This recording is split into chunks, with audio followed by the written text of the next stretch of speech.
India ने अभी आज की खबर है C-295 एयरक्राफ्ट बनाया जो दुनिया का बेहतरीन समझ लें एयरक्राफ्ट समझा जाता है।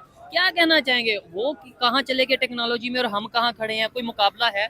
उनकी स्टेट में एक सिस्टम है ठीक है। जिसको सारे सब अप्लाई करते हैं। जिस जिस तरह एक कानून बनाया गया है वो गरीब सबने और follow अमीर के करना है। लिए सबने फॉलो करना है। इस्लाम की अपनी एक पावर है अच्छा, और इस्लाम को अपनी पावर के साथ कायम खड़ा होना तो हम चाहिए। टेक्नोलॉजी तो में हमारा यही वजह है। टेक्नोलॉजी में हम कहाँ पे खड़े हैं? इस्लाम ने ही तो टेक्नोलॉजी दी है, For असल example, लाइन से हट गए हैं। नहीं, जो इस्लाम ने इस्लाम टेक्नोलॉजी दी है, देखने वालों को बताएं ताकि पता चले कि भाई ये देखें ये बेशक चीज़। बेशक जो आज हम जिहाद से दूर हैं, जी, जी, जिहाद से कितना पीछे हैं, अच्छा, उस तरफ आते ही नहीं है। कौन है ये लोग?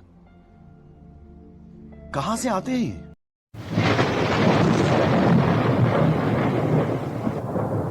नमस्कार दोस्तों, क्या हाल है। होप करता हूँ कि आप ठीक हो गए और स्वागत करता हूँ आपका हिंदुस्तान डॉट में।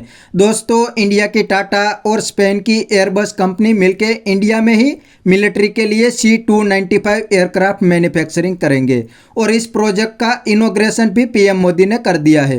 तो दोस्तों, इंडिया के लिए डिफेंस सेक्टर में ये बहुत बड़ी कामयाबी है क्योंकि इंडिया ये सब पहले बाहर से इंपोर्ट करता था, लेकिन अब इंडिया में ही बनने लगा है और इस प्रोजेक्ट से इंडियन एविएशन इंडस्ट्री को भी बहुत बड़ा फायदा होने वाला है।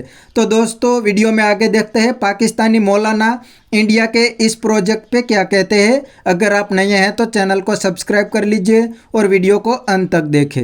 ये कि दुनिया का बेहतरीन जो सा एयरक्राफ्ट है ना C-295C, ठीक है, वो इंडिया बना चुका है। प्रॉपर उन्होंने मैन्युफैक्चरिंग स्टार्ट कर दिया उसकी, यानी कि वो अगर इस जगह पे आ गए टेक्नोलॉजी में, हम ऐसी पोजीशन पे हैं कि हम कभी अमेरिका से ले रहे हैं, कभी किसी से ले रहे हैं, कभी चाइना से ले रहे हैं। क्या वजह है? बस वजह यही है कि हम लोग हमारी हुकूमत तो हुकूमत, ये पॉलिटिशियंस बैठे हैं ना, जवाब दें। जी देखें जी, मैं अर्ज कर रहा हूँ कि हमारी हुकूमत या हमारे अदारे, ठीक है, मसला ये नहीं है। मसला ये है कि जो हमें एक सिस्टम दिया गया है ना, हाँ, उस सिस्टम में बहुत सारी खामियां हैं। अगर तो वो खामियां आपने ठीक करनी है ना। हाँ जी, देखें ना। आप देखें, आप भी अगर ये पॉलिटिशियंस भी, अगर सियासतदान भी ये कहेंगे सिस्टम में खामियां, तो आप असेंबली में किस लिए जाते हैं? असल में जो सिस्टम हमें दिया जा रहा है ना, हम जो हुकूमत है ना, ठीक है, मतलब किसी की भी हुकूमत आ रही है, उसे चाहिए कि उसे बेहतर करे। वो अपने आप को बेहतर करे, अपनी स्टेट को बेहतर करे, अपने इदारों को मजबूत करे, यहाँ डेमोक्रेसी को मजबूत करे। यहाँ जमहूरियत तो है ही नहीं, पाकिस्तान में जमहूरियत तो डेमोक्रेसी बुरा नाम है। आप देखें पूरी दुनिया में जहाँ भी जो मैं इंडिया की बात कर रहा हूँ, जहाँ भी जमहूरियत है। C-295 उन्होंने जो सा एयरक्राफ्ट बनाने जा रहे हैं, प्रॉपर मैन्युफैक्चरिंग उसकी स्टार्ट करने जा रहे हैं और उन्होंने बोला कि 2 साल के अंदर अंदर हम स्पेन को ये पहला एयरक्राफ्ट बना के डिलीवर कर देंगे।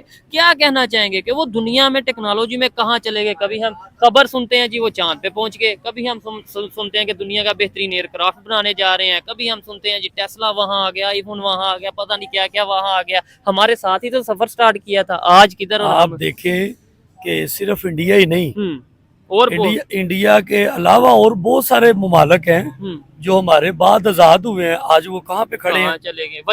वजह ये है कि उनको उनकी स्टेट में एक सिस्टम है, ठीक है, जिसको सब अप्लाई करते हैं।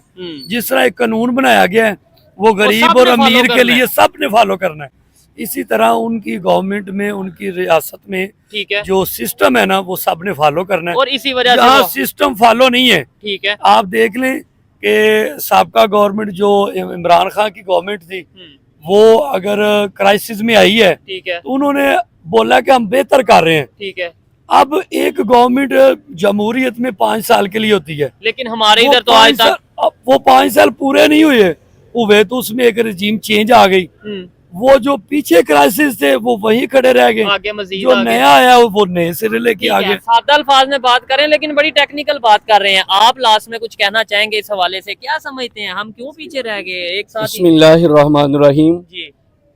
असल बात यही है, वो मुअज़्ज़ज़ थे ज़माना में मुसलमान होकर, अच्छा, हम खार हुए तारीके कुरआन होकर। अच्छा, गर तालीम कुरान को हमने न बुलाया होता, ये जमाना न जमाने ने दिखाया होता। ठीक है, यही वजह, यही सबब ये है। जरा हम देखने अपनी वालों को एक्सप्लेन करें ना आप, लाइन मैं तो से समझ बिल्कुल गया। हटे हुए हैं। अच्छा रसूलुल्लाह सल्लल्लाहु अलैहि वसल्लम ने जो सहाबा की तरबियत फरमाई है, अच्छा ये जब सिकंदरिया फतह होने लगा अच्छा तो हजरत शुरहबील रदी अल्लाह ताला नो आप सहाबा के सिपा सलार और रात के वक्त ड्यूटी पर थे, तो सिकंदरिया का जो बादशाह था उसने बहुत जनाब सोना वो भेजा, ठीक है, हाँ जी, गधे के ऊपर लाद कर सवार करके भेजा। ठीक है, तो जब वो करीब आए तो उन्होंने कहा ये काफिर हमारा ईमान का इम्तिहान लेना चाहता है, ठीक है। इसे क्या खबर कि रसूलुल्लाह सल्लल्लाहु अलैहि वसल्लम ने तो हमारी नजर ने मट्टी और सोना बराबर फरमा तो दिया है। आज हम तो उन्हीं उन्होंने के पास आइए, मैं आपके पास तो जाते बिल्कुल हैं, हमें नहीं ऑर्डर जाना लेते हैं। चाहिए। इस्लाम की अपनी एक पावर है अच्छा, और इस्लाम को अपनी पावर के साथ कायम खड़ा होना तो हम चाहिए। टेक्नोलॉजी तो में यही वजह है। टेक्नोलॉजी में हम कहाँ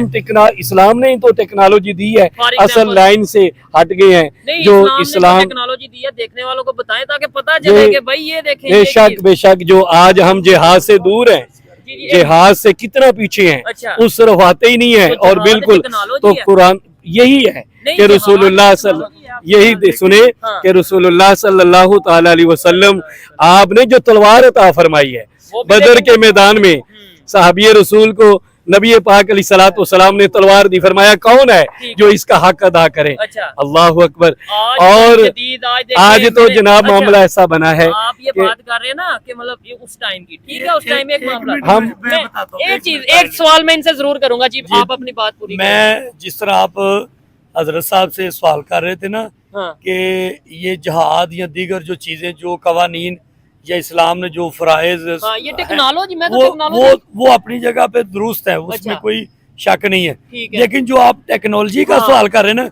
उस पे मैं आपको कहना चाहूंगा कि इस्लाम की तारीख पढ़े, दुनिया की तारीख पढ़ लें। आप देखें इब्ने हसन कहाँ से आया, अच्छा, अल बरूनी कहाँ से आया, ठीक है, अल ख्वारिज़मी कहाँ से आया, ठीक है। वो कौन लोग थे। ये तो आपने हिस्ट्री वो- बता दी। नहीं, वो ये तो आपने मेरी बात history- सुने ना। अच्छा, नहीं नहीं, वो कौन जिद्दी- थे ये मोबाइल जिन्होंने आपका, जिद्दत दी। ये मोबाइल आपका, जी जी अच्छा चले सुना। मैं अर्ज कर रहा हूँ, आप कह रहे हैं कि जिद्दत कहाँ से आई। देखें अल इब्ने हसन से पहले किसी को इल्म बसारत का इल्म नहीं था, ठीक है, तो इब्ने हसन ने क्या पढ़ा, कुरान पढ़ा ना, जो हजरत साहब फरमा रहे थे। ठीक है, आगे। अगर इस्लामी नुक्ता नजर में आप देखें तो हमारे इस्लाम, हमारे कुरान, हमारी हदीस में सारा कुछ है। जब टेक्नोलॉजी। इस्लाम कलमे की बुनियाद पर, जब मुल्क पाकिस्तान कलमे की बुनियाद पर बन सकता है, ठीक है। तो कलमे की बुनियाद पर निज़ाम मुस्तफ़ा के सिस्टम के अंदर हाँ। ये निज़ाम चल भी सकता है। अच्छा, ठीक है। तो दोस्तों यह था पाकिस्तानी मौलाना का रिएक्शन। और आपने वीडियो में देखा ने, पाकिस्तानी मौलाना ने भी मान लिया है कि इंडिया टेक्नोलॉजी में पाकिस्तान से बहुत आगे है। टेक्नोलॉजी में तो इंडिया और पाकिस्तान की कंपैरिजन नहीं हो सकती। और उसने दूसरी बात भी बिल्कुल सही बताई कि पाकिस्तान में पॉलिटिकल स्टेबिलिटी नहीं है और डेमोक्रेसी भी नहीं है, और पाकिस्तान आर्मी बैकडोर से रूल करती है। मतलब पाकिस्तान आर्मी जब चाहे तब पाकिस्तान में गवर्नमेंट को बदल देती है और अपने पसंद के बंदे को लगा देती है ताकि अपना भी धंधा चलता रहे। इसीलिए तो दोस्तों पाकिस्तान की हिस्ट्री में किसी भी प्राइम मिनिस्टर ने अपना 5 ईयर का टेन्योर पूरा नहीं किया। और पाकिस्तानी मौलाना ने बताया कि इंडिया में स्ट्रॉन्ग डेमोक्रेसी है, इसीलिए इंडिया की इकोनॉमी तेजी से ग्रो कर रही है, क्योंकि इंडिया में आर्मी पॉलिटिक्स में इंटरफियरेंस नहीं करती। तो दोस्तों ये थे पाकिस्तानी मौलाना। और आप तो जानते ही होंगे कि पाकिस्तानी इस्लाम के बिना नहीं रह पाते और हर जगह पे इस्लाम को घुसा देते हैं। तो इस मौलाना ने भी इस्लाम को घुसा दिया। तो बस दोस्तों आज के वीडियो में इतना ही। यह था पाकिस्तानी मौलाना का रिएक्शन। अगर आपको ये वीडियो पसंद आया है तो वीडियो को लाइक शेयर कर दीजिए और चैनल को सब्सक्राइब करना मत भूलिए। थैंक यू, मिलते हैं नेक्स्ट वीडियो में।